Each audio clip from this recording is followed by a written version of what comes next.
Зеленоградск. Сегодня, какое число сегодня?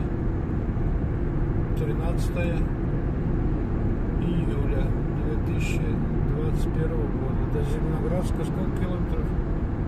34. Нет, 34 это до Светлогорска, а до Зеленоградска 13 километров.